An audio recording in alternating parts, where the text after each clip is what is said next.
I've met many anthroposophists who are puzzled by Novalis. They know they ought to read Novalis and that Rudolf Steiner made a big deal of Novalis, especially in the last address. But somehow they can't connect. I've had this experience in my younger days, and so did Marie Steiner, for that matter. And I'll give 3 reasons why I think this is so. One obvious reason, well, everything is in German. In fact, things are about as German as you can get. Anthroposophy is a German phenomenon, and I sometimes get into trouble when I say that. But from a literary perspective, it is the truth. And as you see from this picture, the stylized image of Novalis that some of us have in imagination is from an ancestral era, and it harkens back to an even earlier late Romantic reading of Novalis. Okay, that is one thing, and I will come back to it.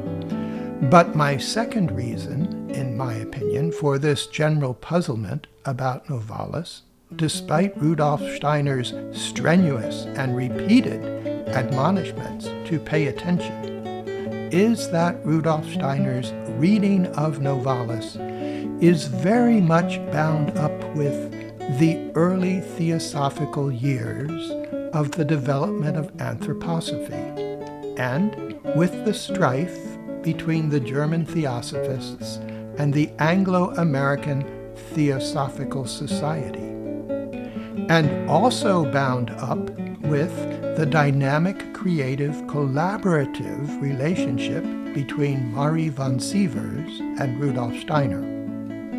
Now, that last statement may be a bit surprising or counterintuitive for some folks, but I will explain. There is a good argument to be made that Marie von Sievers is the person responsible for bringing Novalis to Rudolf Steiner's attention at a critical time, for helping make possible the opportunity for Rudolf Steiner to talk about Novalis as he did. I'm speaking now of those moments in 1908-1909, which are very critical years in anthroposophy.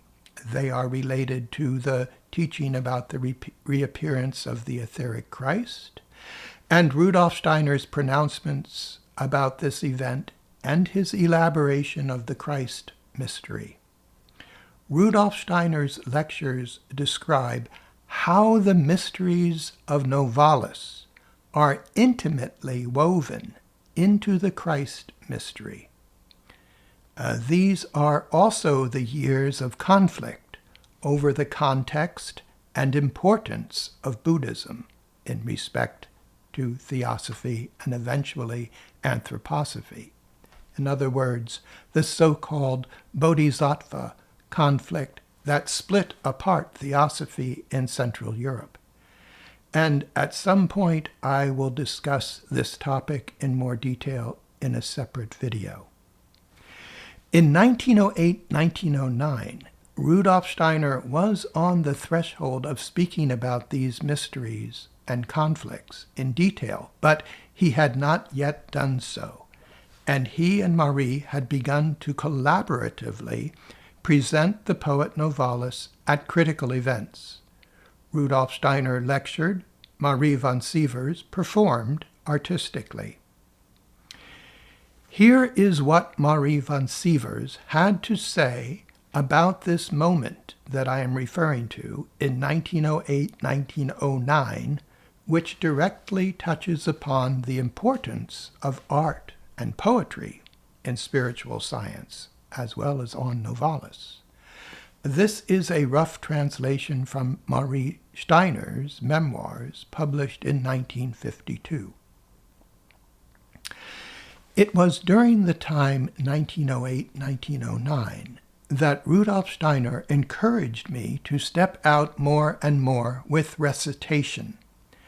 At that time, I was trying to wrestle my way through to Novalis. I told him that it would not be easy for me, that I had not yet found the key to Novalis. He advised me to put myself in the mood of the holy nuns. Well, the nuns did not help me. On the contrary, I didn't know what to do with them. Then suddenly it all brightened up. Raphael's paintings surrounded me. The child shone in his mother's arms with his world-apprehending eyes. She is referring to the Sistine Madonna. I said to Rudolf Steiner, the nuns didn't do it for me, but someone else came to my assistance, Raphael. Now Novalis is completely transparent to me. A glow came over Rudolf Steiner's mild face. A few days later, he gave us, for the first time, the Novalis, Raphael, John the Baptist, Elijah secret. But to return to the problem of Novalis, these days in anthroposophy, folks are more interested in the collaborative spiritual friendship between Ita Wegman and Rudolf Steiner, and the many projects and initiatives that came about in the sunset years of Rudolf Steiner's career. Students of anthroposophy are generally more interested in those sunset years than the early rebellious theosophical years. I've noticed that many of my anthroposophist friends, they tend to reflexively shy away from the term theosophy. They don't like to be associated with anthroposophy's theosophical aspects. As I said, for the most part, we hear more about Rudolf Steiner's spiritual friendship and collaboration with Ita Wegman in the sunset years than we do about Rudolf Steiner's collaboration and spiritual friendship with Marie von Sievers in the youthful dawning sunrise years of the anthroposophical movement. But Novalis is not so much evident in the collaborative karmic relationship between Ita Wegman and Rudolf Steiner, not to the extent that Novalis is present in the collaborative karmic relationship between Marie Steiner and Rudolf Steiner. This is especially the case when we discuss Novalis the poet, or Raphael the painter, I should add. But back to the Novalis problem. When we look at the sunset years of Rudolf Steiner's career in anthroposophy, culminating in the golden glow of the Christmas conference, and the darkening years after the conference, when the society broke down and collapsed, well then, other themes come forward and claim our attention urgently. We lose sight of Novalis somewhat. So those are reasons 1 and 2 for the so-called Novalis problem. But hold on, I said I would identify 3 reasons, and the third reason is this. There are 2 Novalises. The literary Novalis, the poet Friedrich von Hardenberg, and the Novalis that we find in Rudolf Steiner's anthroposophy as developed through Rudolf Steiner's karmic research into the Novalis entelechy, who in this respect might perhaps better and more properly be referred to as the prophet Elijah entelechy, or perhaps the Adam entelechy, or maybe Adam Elijah as the eternal individuality. The literary Novalis is the poet Friedrich von Hardenberg, who took the pen name Novalis when he became a published writer. This literary Novalis is a remarkable poet, novelist, philosopher, literary genius. He is a shining representative of what we call, from a literary perspective, early German Romanticism.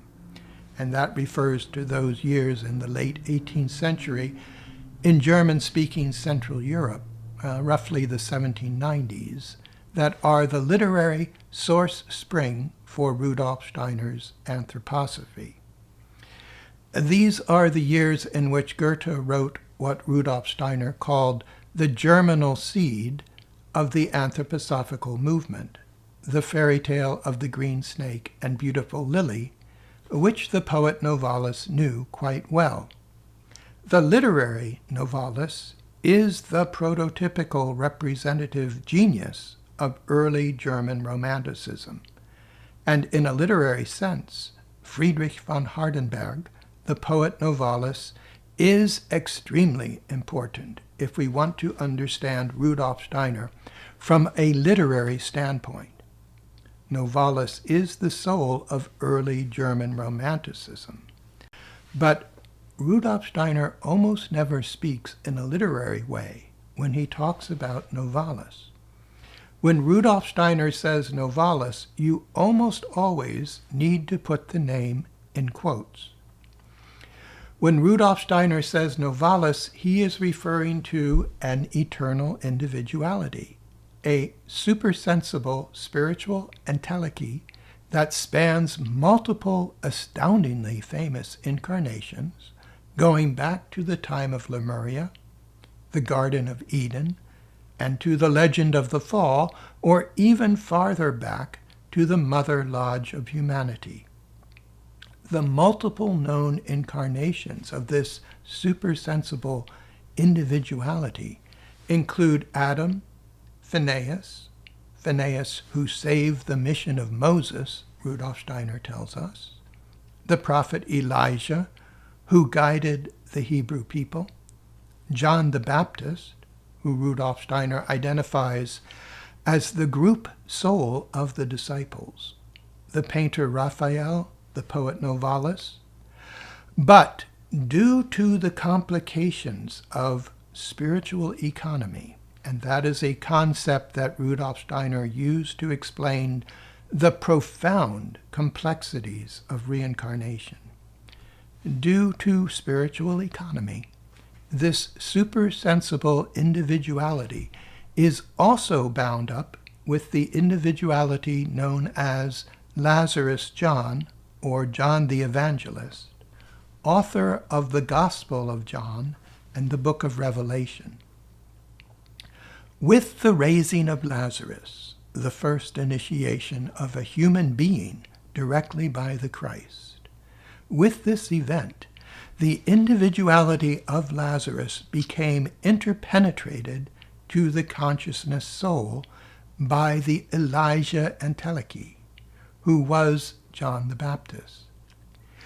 The Christ-initiated Lazarus John individuality became John the Evangelist, the disciple whom the Lord loved, the John who wrote the Gospel of John and who witnessed the crucifixion. All this relates intimately to the poet Novalis in Rudolf Steiner's reading, and if you are curious about this reading, you can look at his book, Christianity as Mystical Fact.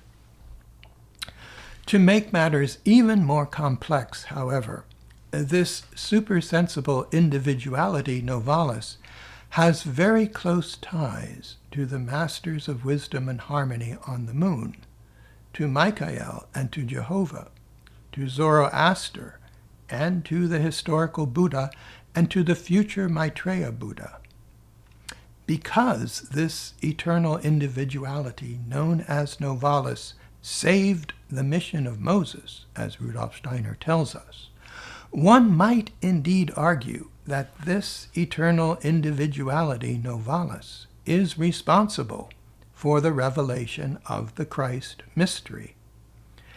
I say that because, from the context of this reading, one might well argue that all would have gone wrong if the right physical vessel had not been available for the Christ. And, according to Rudolf Steiner's reading, It was the mission of the Eternal Individuality Novalis to make certain that a suitable physical body was available at the turning point in time. Seen from this perspective, one might, as I said, argue that the Eternal Individuality Novalis is the being who made the Christ mystery possible on earth, in his close partnership with other exalted spiritual beings, of course. He did this, Rudolf Steiner tells us, by making sure that the Hebrews stayed true to their mission and that a suitable physical body was available for the solar Christ avatar. But it does not end at the Jordan.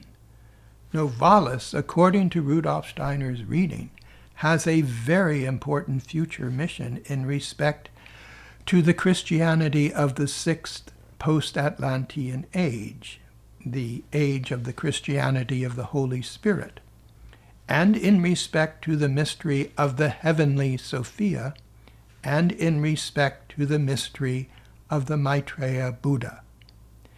In fact, one of the most complex layers of difficulty that we confront when we approach the mystery of Novalis in this context is the relationship of Novalis to Buddhism and to Asia.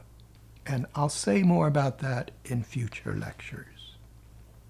Rudolf Steiner had time in 1924 to develop in his karmic relationship lectures many ideas about the Platonists and the Aristotelians, since this was indeed a very important topic to the anthroposophists who were living at the time.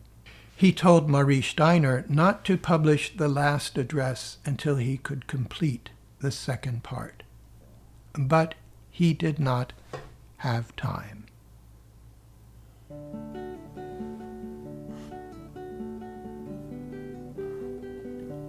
Thank you for your attention and for your interest in Romanticism and for your interest in the section for the literary arts and humanities. Good night.